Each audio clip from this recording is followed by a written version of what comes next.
আচ্ছা, কলব পরিষ্কার করার জন্য আমি কয়েকটা ফর্মুলা বলে দিই আগে। এটা সবার জন্যে। এবং বিশ্বাস করেন, এখন আমরা সমাজে যারা বসবাস করি বেশিরভাগ আমরা মৃত কলব নিয়ে বসবাস করি, বেশিরভাগ। যদি কলব জিন্দাই হতো তাহলে হক বাতিল চিনতে পারতাম না। যদি কলব জিন্দাই থাকতো তাহলে কি দুনিয়ার এই মোহের মধ্যে ব্যস্ত থাকি? যদি কলব জিন্দা থাকতো সারাদিন তাহলে দুনিয়ার ফিকিরে ব্যস্ত থাকতে পারি। যদি কলব জীবিতই থাকে তাহলে কাউকে দাফন করার পরে দুনিয়াবি খোশ গল্পে কেউ মত্ত হতে পারে? যদি কলব জিন্দা থাকে তাহলে কেউ মানুষকে ঠকাতে পারে, মাপে কম দিতে পারে, কেউ কি গোপনে পাপ করতে পারে, কেউ কি অন্য সম্পদ আত্মসাৎ করতে পারে? কলব জিন্দা থাকলে কেউ সুদ খায়, কলব জিন্দা থাকলে কেউ জেনা করে, কলব জিন্দা থাকলে কেউ এরকম নোংরা কনসার্টে যেতে পারে? অতএব বুঝতে পারছি এইসব পরিস্থিতি দেখে যে আমাদের বেশিরভাগের কলব কি মৃত, নিঃসন্দেহে মৃত, কোনো সন্দেহ নাই। নবী সাল্লাল্লাহু আলাইহি ওয়াসাল্লাম বলছেন, যখন আদম সন্তান একটা পাপ করে তখন কলবের মধ্যে একটা স্পট বা দাগ পড়ে, কালো একটা স্পট বা দাগ পড়ে। আবার যদি গুনাহ করে আবার স্পট পড়ে, আবার দাগ পড়ে, আবার গুনাহ করে আবার স্পট পড়ে।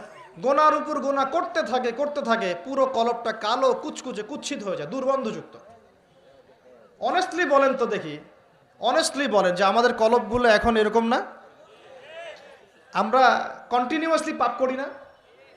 কতবার দিনে আস্তাগফিরুল্লাহ ওয়া আতুবু ইলাইহি পড়ি, কতবার? নবী সাল্লাল্লাহু আলাইহি ওয়াসাল্লাম এমন একজন ব্যক্তি যার আগের গুনাহ মাফ, পরের গুনাহও মাফ, তারপরেও তিনি দিনে 100 বার বলতেন আস্তাগফিরুল্লাহ ওয়া আতুবু ইলাইহি। আমাদের তো প্রয়োজন হয় না, কারণ আমাদের তো অনেকের, আমাদের সবার না, অনেকের অ্যাটিটিউডটা এমন যে সে জান্নাতে অলরেডি চলে গেছে এবং তার দল, তার সংগঠন অলরেডি জান্নাতে চলে গেছে। আপনার যদি লিজ লাগে আপনি আসেন, আমার কাছে ফর্ম পূরণ করেন, আপনাকে দিয়ে দেবো জান্নাত। এমন অ্যাটিটিউড নাই? এই অ্যাটিটিউডটা কিন্তু ইহুদিদের দর্শন। ওরা এরকম মনে করতো যে আমরা আল্লাহর সিলেক্টেড বান্দা, ইলেক্টেড বান্দা, যদি জাহান্নামে যাইও তাহলে অল্প কয়েকদিন থাকবো, তারপর বেরো চলে আসবো। হ্যাঁ, এই কথা সূরা বাকারায় আছে, পড়ে দেখেন। তো দেখুন প্রিয় ভাইয়েরা, কলব পরিষ্কারটা সবচেয়ে ইম্পর্টেন্ট জিনিস। এখন মানুষ বলতে পারে সুফিজমের আলোচনা করছে। হ্যাঁ, সুফিজমের আলোচনা করছি কিনা তা জানি না, তবে আমি আল্লাহর ইহসান নিয়ে কথা বলছি। কি নিয়ে কথা বলছি? হাদিসে জিবরিলের মধ্যে 4টা প্রশ্ন করা হয়েছে। কটা প্রশ্ন? 4টা। তার মধ্যে একটা প্রশ্ন হচ্ছে আখবিরনি আনিল ইহসান, হে মুহাম্মদ সাল্লাল্লাহু আলাইহি সাল্লাম আমাকে ইহসান সম্পর্কে বলুন। জিবরাইল আলাইহিস সালাম প্রশ্ন করছেন। কে প্রশ্ন করছেন? ইহসান কি? নবী সাল্লাল্লাহু আলাইহি ওয়াসাল্লাম বলছেন আনতা আবুদাল্লাহ কাআন্নাকা তারাহ, তুমি এমন ভাবে আল্লাহর ইবাদত করবে যেন তুমি আল্লাহকে দেখতে পাচ্ছ। ওয়া ইল্লাম তাকুন তারাহু ফাইন্নাহু ইয়ারাক, তুমি যদি আল্লাহকে দেখতে নাও পারো জেনে রাখবে যে আল্লাহ পাক তোমাকে দেখছেন। এই ফিলিংসটা মানুষের মধ্যে থাকলে কি মানুষ পাপগুলো কন্টিনিউয়াসলি করতে পারে? যদি পাপ হয়েও যায় সেটা তওবা করে ফিরে আসবে, তাই নয় কি? আচ্ছা, এখন দেখুন কি করতে হবে। এক নাম্বার বলছি যে অন্তরটাকে পরিচ্ছন্ন করতে হবে। পরিচ্ছন্ন করার জন্য প্রথম কাজ কি? প্রথম কাজ হচ্ছে 5 ওয়াক্ত নামাজকে আঁকড়ে ধরা। কি করা? 5 ওয়াক্ত নামাজকে আঁকড়ে ধরা। যদি আপনি জামাত মিসও করে ফেলেন বাসায় পড়ে ফেলবেন, নামাজ বাদ দেওয়া যাবে না। মানে জামাত মিস করে ফেলেছি জন্য নামাজ বাদ এমন নয়। নামাজ জামাত মিস হয়ে গেছে, আচ্ছা হয়ে গেছে, ঘুমিয়েছিলেন বা মনে ছিল না বা ব্যস্ত ছিলেন, কথার কথা, যখনই সময় পেয়েছেন, মনে পড়েছে, ঘুম থেকে উঠেছেন, নামাজ পড়তে হবে, একাই পড়তে হবে। বাদ দিবেন আজকে থেকে?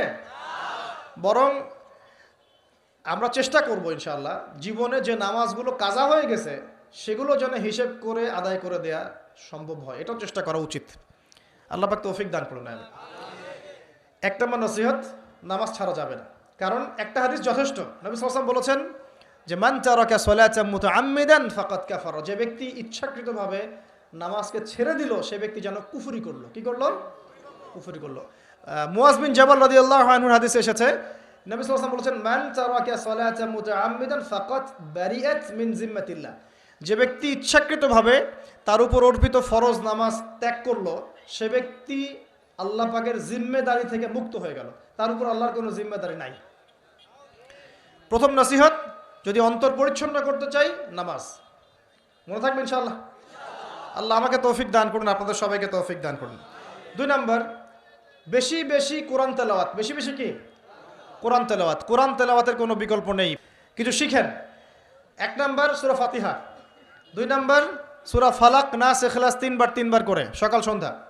সূরা ফালাক নাস ইখলাস কুল হুয়াল্লাহু আহাদ, কুল আউযু বিরাব্বিল ফালাক এবং কুল আউযু বিরাব্বিন নাস, তিনবার। সূরাতুল কাফিরুন ঘুমানোর আগে একবার, সূরা হাশরের শেষ 3 আয়াত, সূরা বাকারার শেষের 3 আয়াত, ঠিক আছে? তারপরে সূরা মুমিনুনের কিছু আয়াত, আয়াতুল কুরসি, সূরা আলে ইমরানের শেষের 10 আয়াত, সম্ভব হলে সূরা মুলক, প্রত্যেক জুমায় সূরাতুল কাহফ, অথবা আপনি চাইলে এই যে মানুষ অনেকে ঝাড়ফুঁকের সমস্যা হয় না, বদনজর লাগা, ঝাড়ফুঁক, কুফরি কালাম, সেসব ক্ষেত্রে আপনি সূরা জিনের প্রথম 10 আয়াত, সূরা সফফাতের প্রথম 10 আয়াত, সূরা ইয়াসিন, সূরা কাহফের প্রথম 10 শেষ 10 এগুলোর উপর আমল করতে পারেন। ইনশাআল্লাহ দেখবেন আপনার জীবনে বরকত আসবে। আপনি চোখ লাগা, বদনজর, এই যে হিংসুকের হিংসা, চোখ লাগা, বদনজর, কুফরি, তাবিজ কালাম এগুলো থেকে বেঁচে থাকবেন ইনশাআল্লাহ। আল্লাহ পাক আপনার পরিবারকে আপনাকে বাঁচাবে ইনশাআল্লাহ কোরআনের বদৌলতে। এবং এগুলো যদি মুখস্থ করে ফেলতে পারেন এবং নিয়মিত মাঝে মাঝে নামাজে পড়েন, এমনি তেলাওয়াত করেন, ইনশাআল্লাহ তাআলা কোরআন আপনার জীবনে প্রোটেকশন নিয়ে আসবে, আল্লাহর রহমত বরকত নিয়ে আসবে ইনশাআল্লাহ।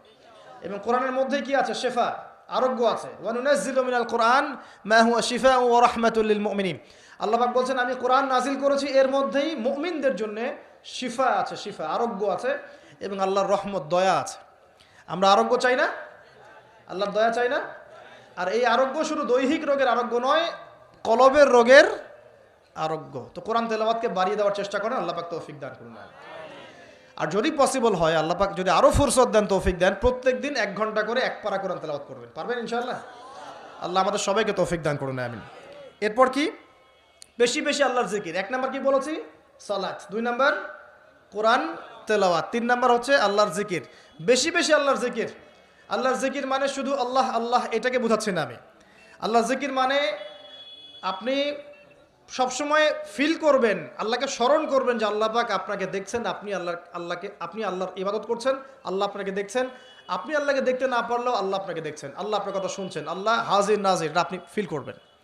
জিকির মানে কি? স্মরণ করা। জিকির মানে কি? স্মরণ করা। আপনি সুবহানাল্লাহ পড়ছেন, আল্লাহর জিকির করছেন, আলহামদুলিল্লাহ পড়ছেন, আল্লাহু আকবার পড়ছেন, লা ইলাহা ইল্লাল্লাহ পড়ছেন, হ্যাঁ, লা হাওলা ওয়ালা কুওয়াতা ইল্লা বিল্লাহ পড়ছেন, এগুলোতে আপনি আল্লাহর জিকির করছেন, আলহামদুলিল্লাহ।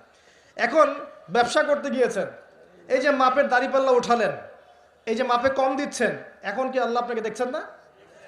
এই যে আপনি আল্লাহকে স্মরণ করছেন যে আল্লাহ আমাকে দেখছেন, মাপে কমটা দেওয়া যাবে না, যদিও কাস্টমার বুঝতে পারছে না। এই যে আপনি আল্লাহকে স্মরণ করলেন, এটাই আল্লাহর জিকির। এটা কি? আল্লাহর জিকির। আপনি ওই যে স্কুলে গিয়েছেন বা কলেজে গিয়েছেন, এখন মাশাআল্লাহ আপনার তো বান্ধবীর অভাব নাই, কয়েকজন বান্ধবী আপনাকে ফোর্স করছে, চল ওখানে গিয়ে কফি খাই, এই করি সেই করি, আজকে ঘুরে আসি রমনা পার্ক, নাকি? তো এখন আপনি আল্লাহকে স্মরণ করছেন যে আমি আল্লাহকে দেখতে না পারলেও আল্লাহ তো আমাকে দেখছেন, না আমি তোমাদের সাথে যেতে পারবো না, এটা আমার জন্য জায়েজ নাই। এই যে আপনি আল্লাহকে স্মরণ করলেন, এটার নাম কি? আল্লাহর জিকির। সমাজের দায়িত্ব পেয়েছেন, আলহামদুলিল্লাহ, দায়িত্ব পাওয়া খারাপ কিছু নয়, এটাকে সঠিকভাবে পালন করাটাই চ্যালেঞ্জ।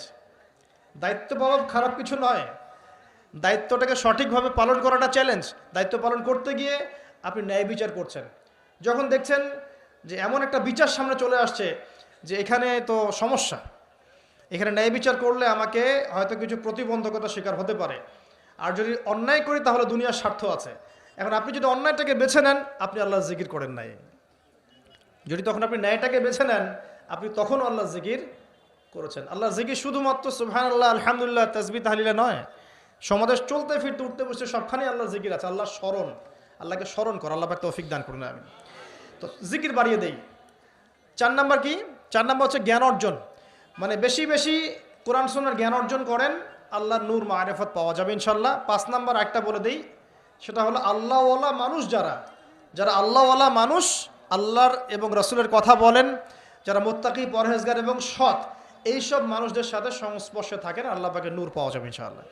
আর 5টা কথা বললাম, খালি অনলি 5টা।